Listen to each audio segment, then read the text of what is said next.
갈수록 전도하기가 어려울 뿐 아니라 교회를 떠나는 사람들이 많아졌다고 합니다. 우리나라 인구 중에서 기독교인이 몇 프로 정도 되는지 아시나요?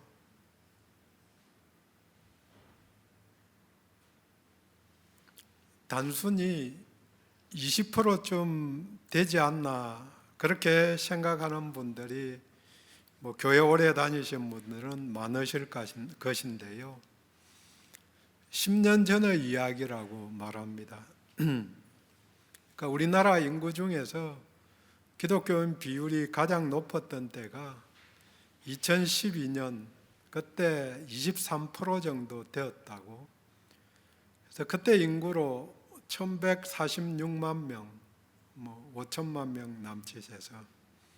근데 작년 9월 달에 한국 기독교 목회자 협의회에서 조사해서 한 발표에 따르면은 재작년에 2022년 기준으로 우리나라 전체 인구가 5,143만 명인데 그 중에서 기독교인이 15%라고 답을 했다고 그럽니다.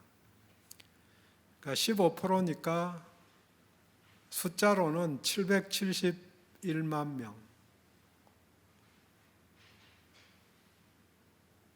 그래서 1146만 명 가장 많을 때 거기에 비해서 700만 명, 770만 명 그러면은 300만 명 정도 빠진 거죠. 그런데 그 중에서 30% 정도가 예수는 믿지만 교회에 출석하지는 않는다고 답을 한 소위 가나안 성도, 안나가 성도들이라고 그럽니다.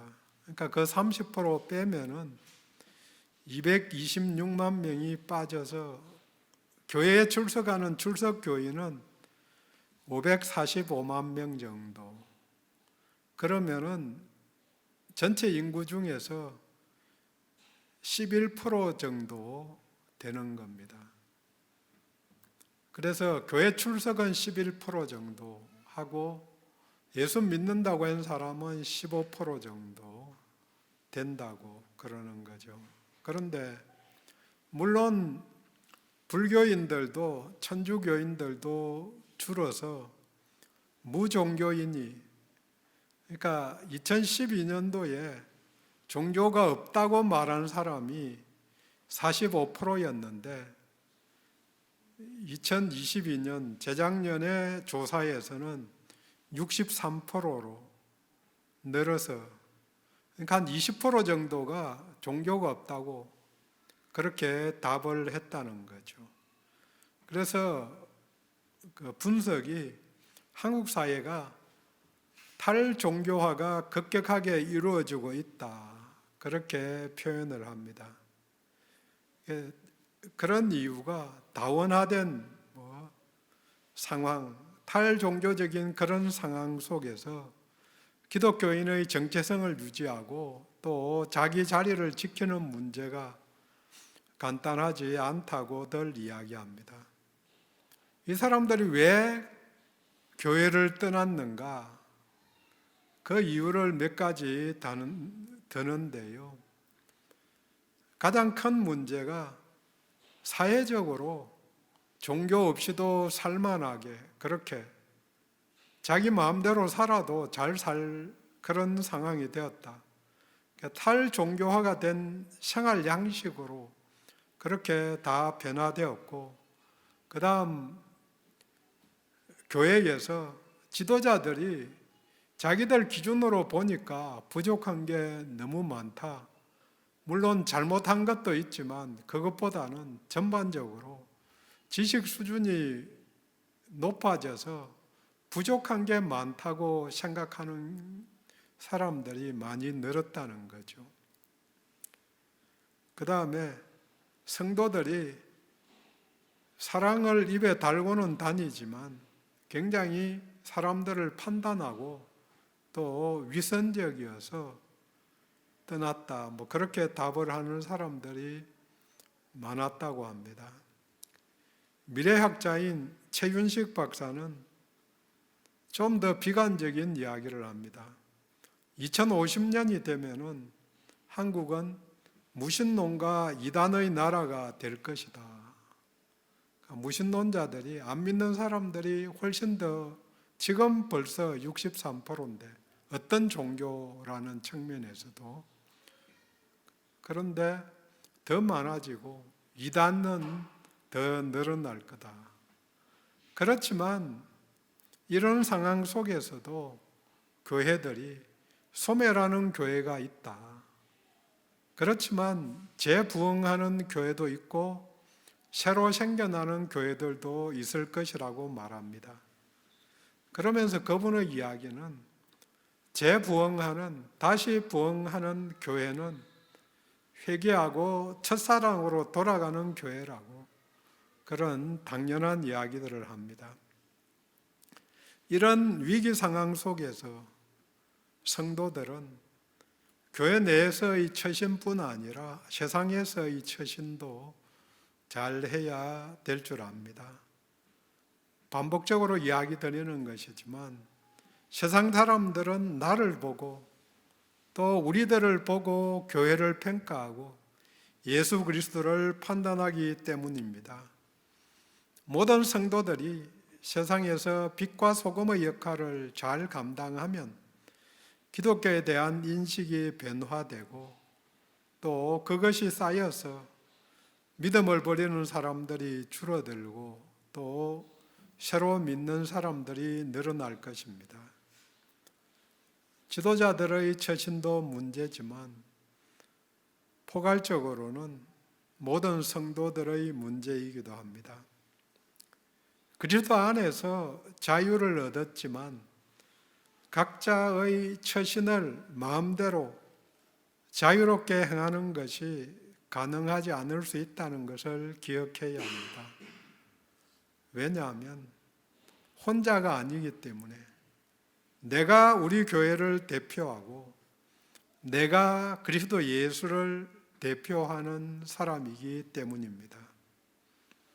우리가 성도라 불리든지 또 제자라고 불리어지든지 간에 그리스도인들은 삶이 예수를 따라 사는 삶입니다. 세상 사람들은 나를 통해서 교회를 보고 나를 통해서 예수를 알게 됩니다.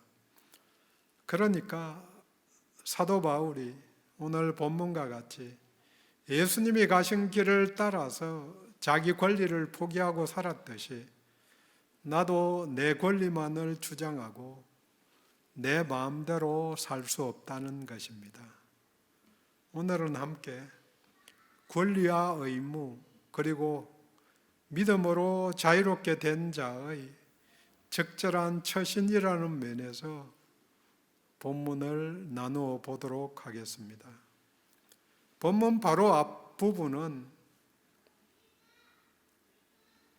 사도 바울 자신이 사도라고 또 복음의 전도자라고 그렇게 내세우면서 다른 사람들과 마찬가지로 자기도 권리가 있다. 그 권리 세 가지를 이야기합니다. 4절에서는 복음을 전하면서 먹고 마실 권리가 있다. 5절에서는 베드로와 같이 아내를 데리고 다닐 권리가 있다. 마지막 6절에서는 스스로 벌어서 사역하지 않고 자기가 일하지 않고 교회에서 후원금을 받아서 사역할 권리가 자신에게도 있다고 그렇게 이야기를 합니다. 그런데 자신은 이러한 권리가 있음에도 불구하고 본문 바로 앞 15절에 그러나 내가 이것을 하나도 쓰지 아니하였고 이런 권리를 전혀 사용하지 않았다고 말합니다. 잘 아시는 대로 사도 바울은 자비량, 자기가 벌어서 비용을 충당한 그런 선교사였습니다. 장막을 만드는 일을 하면서 돈을 벌어서 생활비와 여행 경비를 충당했습니다. 그래서 그 당시 다른 선교사들, 베드로와 다른 사도들과 같이 여행 경비를 후원받아서 사역을 할 수 있지만 자기는 그렇게 하지 않았다고 말합니다.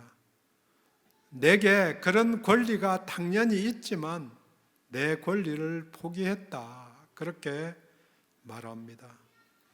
사도 바울이 왜 자기의 권리를 포기했는지, 그래서 얻은 것이 무엇인지 함께 나눕니다. 첫 번째로 사도 바울은 예수님을 따라서 복음을 위해서 자기 권리를 포기했습니다. 23절에 내가 복음을 위하여 모든 것을 행함은 복음을 위해서 복음을 전한 것입니다. 또 16절에서 18절까지 세 절 안에 복음이라는 단어가 4번 나오는데 그 중에 3번이 복음을 전함에 대해서 말합니다. 18절 후반절입니다. 복음으로 말미암아 내게 있는 권리를 다 쓰지 아니하는 이것이로다. 내게 있는 권리를 쓰지 않았다. 사용하지 않기로 선택한 것입니다. 자기 스스로 포기한 것입니다. 복음을 위해서, 복음 전도를 위해서입니다. 바울은 복음의 주인공인 예수를 위해서 또 예수님이 가신 길을 본받아서 자신의 권리를 포기한 것입니다. 사도 바울은 복음 전도의 사명을 받았습니다. 17절 마지막 부분입니다. 나는 사명을 받았노라. 전도자의 사명, 전도자의 직임을 받아서 지금도 가지고 있다고 이야기한 본문입니다. 이 사실은 사실 믿음의 자녀 모두가, 우리 모두가 받은 사명이기도 합니다. 예수를 믿었기 때문에 처음부터 주어진 것, 내가 하나님의 백성 되고 하나님의 자녀 됨으로써 사람들은 나를 통해서 하나님을 보고 나를 통해서 예수를 본다는 거죠. 그 사실 하나가 우리들을 사명자로 만들어 놓은 거죠. 내가 하고 싶든 하고 싶지 않든 사람들은 내가 손가락질을 당하면은 예수님이 손가락질 당하는 거죠. 그래서 세상 사람들은 말 쉽게 합니다. 똑같네. 하나님이 가장 기뻐하시는 일이 복음 전도입니다. 복음 전도를 위해서, 복음을 위해서 예수를 보내셨고, 복음 전도를 위해서 하나님은 바울을 또 우리를 불렀습니다. 복음 전도를 위해서 바울을 또 우리를 세우신 것입니다. 복음 전도를 위해서 바울이 또 우리가 아직도 이 땅에 남아 있는 것입니다. 그런 사명이 없다면은 사실 믿자 말자 그날 하나님 나라로 가는 게 본인에게도 가장 행복하고 좋은 일이죠. 물론 남은 가족들에게는 아픔이 되지만 다 그렇게 산다면, 믿는 즉시 행복한 나라로 간다면은 누가 거기에 대해서 고민하겠어요? 바울의 표현대로 한다면 복음 전도는 의무라고 볼 수 있습니다. 그래서 의무라는 이유를 오늘 본문은 3가지를 듭니다. 첫 번째는 비자발적인 행위이기 때문에 자랑거리가 아니라고 선언합니다. 16절 내가 복음을 전할지라도 자랑할 것이 없음은 내가 부득불한 일임이라. 부득불, 어쩔 수 없어서 했기 때문에 자랑할 것이 아니다. 그래서 자신의 권리를 포기한 것입니다. 이것은 다른 제자들과 대비되는 믿음의 시작을 통해 알 수 있습니다. 다른 제자들은 자발적으로 주님께 나갔든지 요한과 같이 침례 요한이 하나님의 어린 양이라고 그렇게 알려주니까 요한과 또 한 제자는 안드레와 또 한 제자는 그냥 예수님을 따라 나섰죠. 그렇게 자발적으로 나선 사람도 있고, 마태는 예수님이 부르지요. 세관에 앉아 있는데 나를 따라오너라. 그래서 불러서 아무 조건 없이 따라 나선 그런 제자들도 있지만, 사도 바울은 예수를 핍박하고 제자들을 감옥에 보내기 위해서 다메섹에 가는 길에 도상에서 빛으로 오신 예수님을 만나서 눈이 멀고 또 주님의 음성을 듣고는 그리고는 회심했기 때문에, 억지로 변화되었기 때문에 오늘 본문에 나온 것 같이 부득불, 그래서 의무이기 때문에 복음 전도를 감당한다고 표현합니다. 사도 바울은 자신을 복음의 빚진 자라고 그렇게 로마서에서 말합니다. 그래서 사도로서의 권리를 포기한 것입니다. 그리고 두 번째는 16절 후반절에 만일 복음을 전하지 아니하면 내게 화가 있을 것이로다. 맡겨진 일을 잘하지 않으면 곧 저주가 있을 것이기에 그렇게 감당하고 있다고 그렇게 표현합니다. 사실 화가 있다, 저주가 있다 이렇게 생각하면 조금 극단적일 수 있지만, 조금 순화시켜서 반대말로 부정문으로 표현해 보면 더 와닿습니다. 복음을 전하지 아니하면 내가 복을 받지 못하기 때문입니다. 내가 복을 받지 못한다, 그 말을 내게 화로다, 사실 본전이 하지 못하면은 화가 되는 거죠. 손해가 되는 것. 나는 복을 받아야 되는데 그걸 못 받은 처지가 되는 게 당연히 화이고 저주가 되는 거죠. 적극적으로 벌을 받아서 벌이 아니고 받아야 될 복을 못 받는 것도 저주라고 그렇게 생각해야 되는 거죠. 당연히 천국 가야 되는데 못 가면은 저주인 거죠. 하나님과 함께 복을 누려야 하는데 그런 바울이 이야기한 그런 천국 가냐 못 가냐 그 복은 아니기는 하지만, 어쨌든 복이 아니면 저주가 되는 거죠. 그래서 복음 전도를 위해서 자기 권리를 포기합니다. 세 번째는 18절에 그런즉 내 상이 무엇이냐, 내가 복음을 전할 때에 값없이 전하고 복음으로 말미암아 내게 있는 권리를 다 쓰지 아니하는 이것이로다. 상이 있기 때문에 상을 바라보고 자기 권리를 포기했다. 그 헌신을 받아주셔서 상 주실 것을 믿은 것입니다. 복음을 전하지 않으면 저주를 받지만 복음을 전한다고 해서 사실은 상이 없는 거죠. 부득불했기 때문에. 그래서 사도 바울은 복음을 전할 때에 값없이 전하고 물질 지원을 받을 수 있는 그런 권리를 포기함으로써, 내가 좀 더 희생함으로써, 좀 더 헌신함으로써 남들은 당연하게 생각하는 것까지도 내가 하지 않을 때에 하나님께서 우리 주님께서 나를 좀 더 예쁘게 보실 것이다. 그런 헌신으로 상을 얻고자 했다는 거죠.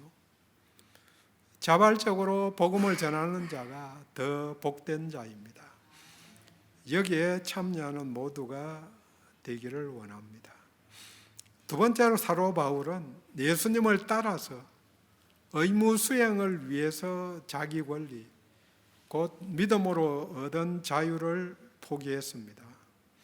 19절에서 22절까지 사도 바울이 더 많은 사람들을 얻기 위해서, 곧 구원하기 위해서 모든 사람에게 종과 같이 되었다고 말합니다. 19절에 내가 모든 사람에게서 자유로우나 스스로 모든 사람에게 종이 된 것은 더 많은 사람을 얻고자 함이라. 더 많은 사람을 얻기 위해서 모든 사람의 종이 되었다. 은혜로 얻은 자유를 포기한 것입니다. 이것이 바로 예수님의 십자가 정신입니다. 예수님은 스스로 마가복음 10장 45절에서 말씀하십니다. 인자가 온 것은 섬김을 받으려 함이 아니라 도리어 섬기려 하고 자기 목숨을 많은 사람의 대속물로 주려 함이다. 섬기려 왔다. 목숨을 주려고 왔다. 이것을 사도 바울은 빌립보서 2장 7절에서 조금 바꿔 말합니다. 오히려 자기를 비워 종의 행체를 가지사 사람들과 같이 되셨고, 종의 행체로 사람들과 같이 되셨다고 그렇게 표현합니다. 예수님은 사람들을 구원하기 위해서 하나님의 아들이 사람으로 이 땅에 오셨습니다. 생각해 보면은 이 땅에서 십자가에 달리신 것 대단히 대단한 일을 하신 것입니다. 죄도 없으신데. 그런데 저는 개인적으로 하나님의 아들이 사람으로 이 땅에 오신 것이 더 큰 결단이었다. 하늘에서 땅으로 그렇게 낮아졌으니까 같은 땅에서 십자가에서 죽든 병들어 죽든 한 번은 죽을 건데 그렇게 결단해서 나라를 위해서 죽는 많은 사람들과 보다 물론 다른 사람들을 위해서 돌아가신 것 대단하지만 이 땅에 오신 것 자체가 엄청난 일이라는 거죠. 그런 결단을 한 것, 선교사들이 그 땅에 간 것 자체가 대단한 일이라는 거죠. 가서 어떤 분들은 사역을 제대로 못하고 평생 동안 한두 명 믿게 만든 그런 분들도 계시지요. 그분이 노력 안 해서 그런 게 아니고 때가 차지 않았기 때문에 어찌되었든, 그런데 중요한 것은 갔다는 거죠. 그들을 위해서 이 땅에서 누릴 수 있는 것 다 포기하고, 우리나라에 온 사람들도 선교사들도 지금은 살기 좋은 그런 땅이지만 먹을 것도 없고, 그래서 오자마자 아무런 사역도 못하고 병들어 죽은 분도 계시거든요. 왔다는 사실 자체가 대단한 결단이고 헌신이고, 그걸 하나님이 받으셔서 다른 사람들을 통해서 역사하셔서 이렇게 줄어들어서 15% 이야기하지만 이 많은 사람들이 그 중에 우리들까지 믿게 된 거죠. 간 것 자체가 귀한 거죠. 결단하는 것 자체, 그게 중요한 거죠. 본문은 얻고자 한다는 말을 5번씩이나 반복합니다. 그러면서 얻는다는 말을 22절 끝에서는 구원하고자 함이라고 바꾸어 말합니다. 얻고자 한다는 말이 바로 구원하고자 함이고, 이것이 복음전도의 목적이자 사도 바울이 예를 쓴 이유입니다. 오늘 본문은 구체적으로 5가지 경우를 말하면서 그들을 얻기 위해서 자신이 권리를 포기했다, 자유를 포기했다고 그렇게 드러냅니다. 5가지 경우는 자유인, 유대인, 율법 아래 있는 사람, 율법 없는 사람, 약한 자를 얻기 위해서 그들과 같이 되었다. 하나님이 사람들을 구하기 위해서 사람과 같이 사람으로 이 땅에 오셨듯이 온전히 사람으로 오셨지만 사도 바울은 그들과 같이 되었다고 그렇게 증언합니다. 물론 이것이 전도 대상자들과 사도 바울 사이에 있는 간격을 줄이기 위한 방안이었습니다. 그들과 가까워지면 그들의 마음이 열릴 것으로 기대했기 때문입니다. 그들과 같이 된 것, 이것이 사도 바울이 자신의 권리인 자유를 포기한 이유입니다. 그리스도 안에서 나의 자유 표현이, 또 우리들의 자유의 표현이 복음에 방해가 되는 일이 없어야 합니다. 뭐든지 할 수 있죠. 성경에 하지 말라고 나와 있지 않은 것들은. 그렇지만 내가 할 수 있지만 안 해야 되는지 해야 되는지 이것을 분별해야 되는 거죠. 그 처신을 잘 해야 되는 거죠. 이 점이 현재를 살아가는 성도들에게 도전이 됩니다. 기독교가 아니고 개독교 이런 비판이 불신세계 자체에서 가진 편견과 오해도 있지만 상당 부분이 기독교계의 책임이 있음을 봅니다. 자유롭게 무엇이든지 할 수 있지만 모든 그리스도인들은 그리스도를 드러내는 사명자입니다. 사도 바울의 심정을 정리하면 얻으면 얻는다라는 말로 바꿀 수 있습니다. 그들을 얻으면 나도 얻는 게 있다. 그들이 구원받으면 나도 상을 얻는다. 이를 위해서 자발적으로 권리를 포기한 것입니다. 이는 세상 사람들의 편견과 장애물을 제거하기 위한 것입니다. 사도 바울은 인종적인 정체성인 유대인과 비유대인의 구분, 종교적인 민감성인 율법 아래 있는 것과 율법이 없는 구분, 그리고 양심의 문제에 대한 약한 자와 강한 자의 구분을 자기를 희생해서 불신자들을 얻기 위한다는 한 가지 목표를 가지고 적절히 대응한 것입니다. 더 많은 사람들을 얻기 위해서 아무쪼록 몇 사람이라도 하는 마음으로 실천한 것입니다. 여기서 중요한 점은 여러 모양으로 된 것도 중요하지만 진리의 핵심은 반드시 기억하고 지켜야 합니다. 21절에 율법 없는 자에게는 내가 하나님께 율법이 없는 자가 아니요 도리어 그리스도 율법 아래 있는 자이나 율법 없는 자와 같이 된 것은, 율법이 없는 자와 같이 되었다고 표현합니다. 근데 사도 바울의 입장에서는 율법을 지켰지만 문제는 도구화된 율법, 억압의 도구가 된 율법을 비판하고 판단한 것입니다. 핵심은 그리스도의 율법 아래, 그리스도의 법 아래에 있어야 한다는 사실입니다. 말씀의 권위 아래에 매여 있어야 합니다. 이 원칙을 지켜야만이 그리스도인입니다. 성경의 사람입니다. 복음을 위해서, 의무 수행을 위해서, 대상자의 유익을 위해서 자유를 포기하고 또 종이 되어서 그들과 같이 된 것은 그들을 구원하기 위해서였습니다. 사람을 낚는 업으로서 다양한 물고기를 잡으려면 다양한 그물이 필요합니다.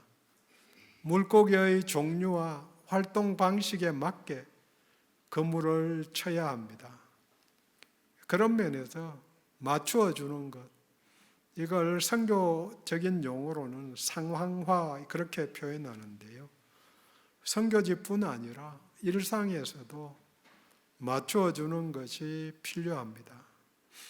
그런데 우리들은 전도 대상자들, 믿지 않는 가족이나 친척, 이웃, 친구들을 위해서 얼마나 기도하고 얼마나 나를 그들에게 맞추어 주고 있는지요. 그들의 유익을 위해서 얼마나 희생하는지요. 설 명절입니다. 바울과 같이 그들을 얻기 위해서 그들과 같이 되는 수고를 할 수 있기를 원합니다. 세 번째, 사도 바울은 예수님을 본받아서 상을 위해서 자기 권리 곧 믿음으로 얻은 자유를 포기했습니다. 처음에는 자의가 아니기에 상이 없지만 값없이 전한 것이 자신의 상이라고 18절에서 말합니다.